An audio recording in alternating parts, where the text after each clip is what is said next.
The Lost Vault of Kalimdor, Deep Dive and Lore Theory. If you guys don't know who this guy is, you are really gonna like this video, okay? Let's fucking go. The more time you spend exploring the world of Azeroth, the more you can learn about the layered, intricate history of the world. Interactions Here we between go. cultures, the rise and fall of empires, and ancient relics are just a few pieces of the stories told within the game, but some are harder to find than others. Today, we're taking a look at one such tale, the Lost Ancient Titan aliens. Vault of Kalimdor. Oh, This is a secret that even Blizzard has made efforts to erase, but I'm excited to share with you a can I share something real quick before we get into this? So you guys know I'm working on this Hyperborea book thing.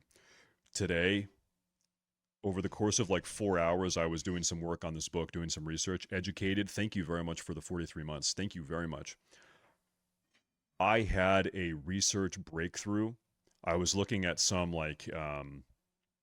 some genealogical stuff in relation to really old archaeological sites.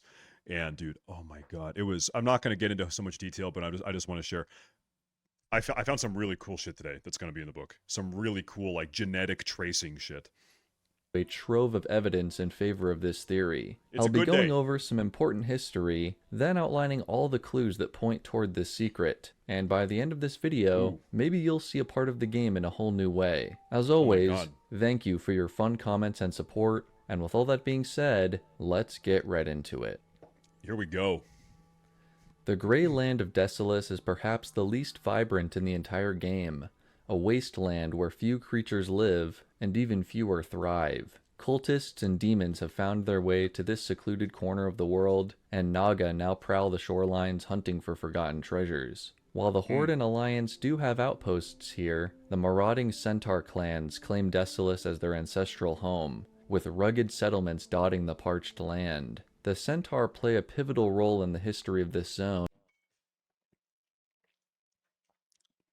You got to deal with it, bitch. That's not my fucking problem. You forgetting to take your Adderall today is not my fucking problem, brother. Meds now.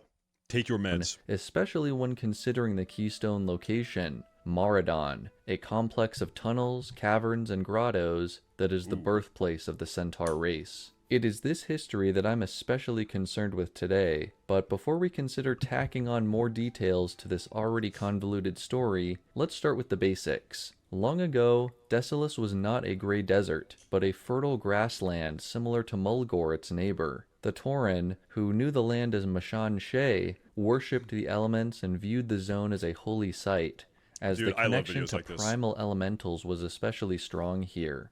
Over 1100 years before the First War, the Tauren succeeded in summoning this presence to the surface, but were horrified to discover it was not a benevolent spirit or the Earth Mother, their goddess, but an Earth Elemental, Princess Thoradris. Released from slumber, Thoradris drained all the life force of Mashan Shea to satiate her hunger, warping it into what we know as Desolace and sending shockwaves into the Emerald Dream. This is where things take an unexpected turn. Zaytar, a keeper in the service of the wild gods, ventured to Desolace to investigate the disturbance. Instead of neutralizing the threat, Zaytar ended up siring the first centaur with the princess, an unholy union of nature and the elements. So he sought out to stop her, and then he ended up busting a nut inside of her. He couldn't resist. My man. My man could not resist. Mental forces. The keeper was murdered by his progeny for refusing to accept them, though the centaur soon felt remorse upon realizing Thoradris still loved him. As recompense, the centaur worked with the princess to construct a memorial to their sire, which released Zaytar's life energy and turned the deepest parts of the cavern into a lush paradise. These hidden passageways, once known as the Crystal Caverns of Terramok, were rechristened along with the rest of the region as Maradon, and for 1,000 years would be the holiest site for the Centaur as they continued to proliferate across central Kalimdor. That's basically the history of Maradon we learn about when we're introduced to the Centaur and Desolace in Classic WoW. However, there is much more to uncover here. With that background in mind, I'd now like to introduce another element into this mix, the Titans and their ordering of Azeroth. An untold number of years ago, During the prehistory of the planet, the godly Titans visited for the first time. Here, they encountered a world not ripe for shaping, but overrun with darkness. 4 eldritch horrors, the old gods, had infested the planet like parasites, feeding on the energies of Azeroth. Ripping them out directly proved to be severely damaging to the planet, and so the Titans decided on a proxy approach instead, creating their Titan-forged servants to severely cripple the old gods and their forces, ultimately crafting 3 massive prisons to lock them away for good. A similar Chat has in retail WoW, have they like figured out what's up with the old gods? Have the old gods like has all the old god story been done in retail? I don't know what they're doing in retail, so I have no idea, but like in retail, are the old gods not a problem anymore? They took care of those guys. No, they haven't yet. We're going back to even more old gods. Okay. Process befell the native elementals who reveled in the old gods' chaos, the most violent of which were sealed away inside the elemental plane. The Titans were then free to shape Azeroth anew, but eventually departed and left the care of the planet to their creations. Over time, many of these servants and structures have deteriorated on their own or have been undermined via corruption, and by the time of Classic WoW, the shackles between these prisons and the surface world have become worryingly loose. That is not good. Let's put together what I've set up so far. We know that Maradon is a domain of stone, home to Princess Theradris, an aggressive earth elemental sympathetic to the old gods. The Titans worked to imprison the old gods and their elemental partners long ago, but over time, those prisons have lost some of their power. Here's the thesis. I believe Maradon fits into this story, and was a lesser Titan vault or prison structure now forgotten in time. This might seem like a stretch, but I promise once you start digging, the clues just keep lining up. First, let's revisit our star resident, the princess. After the ordering of Azeroth, Theradris remained in a deep slumber until being awakened by the Tauren. While the explanation given in Chronicle is that she escaped the Titan's wrath and found her way into the caves on her own, I like to think there could be more to this story. Perhaps the Titans induced this slumber to pacify Theradris before building the vault around her, and maybe, as a daughter of the elemental stone mother, the Titans wanted to contain her for research purposes. This could explain why, despite being relatively powerful, she was not banished to the elemental plane like so many of her kin. It's also possible that she did initially escape and go into hiding, but was later found by the Titans and surrounded by the vault. As we established, Titan structures lose their integrity over time. The long millennia may have taken a toll here, and combined with the external old god meddling and the sundering of the world, the vault here would have been battered by the time of the Tauren's awakening ritual. I find this analogous to the old god Yogg-Saron's presence seeping out of Ulduar. Perhaps the princess was able to reach out and influence the surrounding landscape of Desolace, calling out to the Tauren from below. The architecture of Maradon is also a major point to consider. Starting down in the lush caverns of Terramok, it's hard to make out any sort of intentional construction or unnatural features, but it's important to remember the Titans don't always deal in such things. The crystal passages of orange and purple are evocative of places like Ungoro Crater or Sholazar Basin, both created by the Titans for research. Taking a look at another boss in the dungeon, Landslide, reveals something even more curious. Mountain giants are more closely associated with the Titans and their servants than elementals, and according to the lore, Landslide was once a steward of a set of crystal gardens here before being corrupted by Princess Theradris. This is further evidence of Titan activity here in Terramok, but it's also tragic to know that perhaps some of the last living servants of the original vault have fallen to darkness. Closer to the surface, the environment is more sculpted, with intricately carved staircases, walkways, and columns that I very much doubt were created all by the Centaur. Though they have been weathered by time and countless stamping hooves, these features have an undeniable Titan feel to them. In 1,000 years of worship and civilization, the only stonework that appears to have been added by the Centaur are statues near some of the pillars and the large creature guarding the end. I mean, you see stonework like this all over Desolace. let's call this centaur stonework. Do you see centaur stonework anywhere else in the game outside of Desolus? Because you definitely see it all over Desolus. But outside the zone, I don't think so.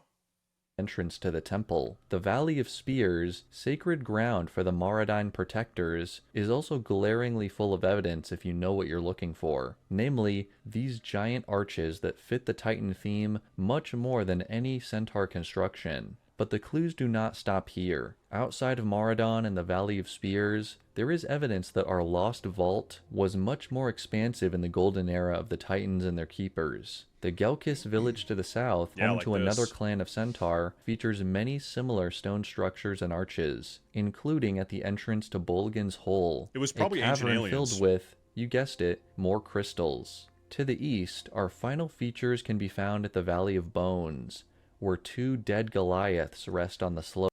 Dude, I always wondered what these are. What the fuck are these things? Seriously, what the fuck are these? Both entrances to the valley are flanked by more archways, leading to the question of how the Titans could relate to these mysterious skeletons. A memorial to ancient defenders, a display of those? victory over the old god's forces, or perhaps an exhibit of primal beings that existed here before even the arrival of the Titans. We can't know for sure, but this is definitely one of the stranger locations in Desolus, and it's even more curious now that we can connect it back to our lost vault.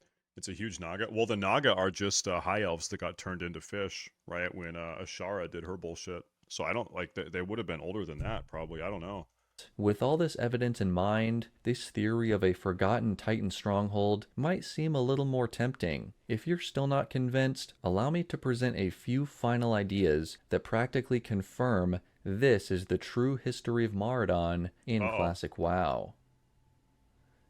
Remember how I said Blizzard wanted to hide evidence of this titanic vault? Well, now's the time to address that. All the places we've been talking about, the Valley of Spears, Bolgan's Hole, and the Valley of Bones, they're all victims of an erasure in history, one much more blatant than just the passage of time or the just like the Tartarian mudfloods. Oh my god. weathering of stone. In the 2010 Cataclysm expansion to WoW, vast areas of Azeroth were revamped, but most still retained some of their original features. At the areas we've talked about, though, something very suspicious happened. All of the pillars and archways and stone walls were outright removed while leaving pretty much everything else the same. No shot. Bro, Blizzard did not want us to know the truth. No volcanoes, no floods, just deleting game assets without explanation. What I the think fuck? this is very telling of Blizzard's original plan for Maradon, one that finally got scrubbed from the world when they had an excuse to change things up. The RPG books from the early days of WoW also provide clear-cut evidence in favor of this theory. Behind a series of spiked barriers in the center of the mesa stands Terramok, an ancient Titan vault. Well, bro, there it said. Bro, there it is. Why didn't you just lead with that? It says in the book that okay. This place is rumored to hold Theradris, former princess of the vile earth elementals, and legendary mother of the centaur race.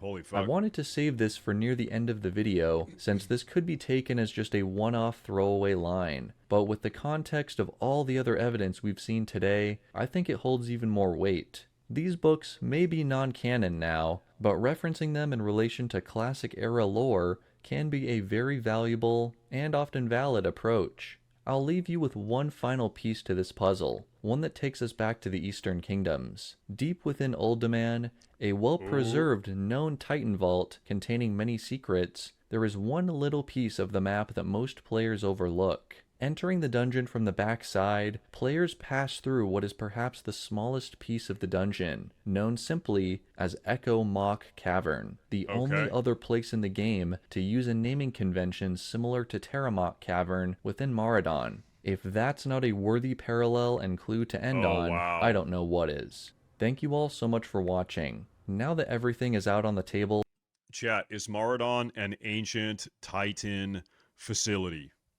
Yes or no? I'm thinking yes. Do you think Kalimdor Absolutely. and Blizzard are indeed keeping a 100%. lost Titan Vault a secret? I think Maradon being the long-lost remnants of an ancient stronghold is such a lore treat, and an idea that I fully support. And maybe now you'll see this dungeon in a whole new way next time you're farming that stupid dagger. Special thanks to Runs with Bears for sending me on this amazing journey. And until next time, may the Force be with you. Very based. Yo, Jedi Warlock, very fucking based. I love this guy's videos. There you go. Okay. Good shit. Excellent shit. I'm going to link that out. We like that. Those of you that are posting in my chat, there were 3 of you. This is boring. Dead video. Fuck you. Shut the fuck up. No one asked for your ADHD fucking opinion. Fuck you, dumbass. Anyway,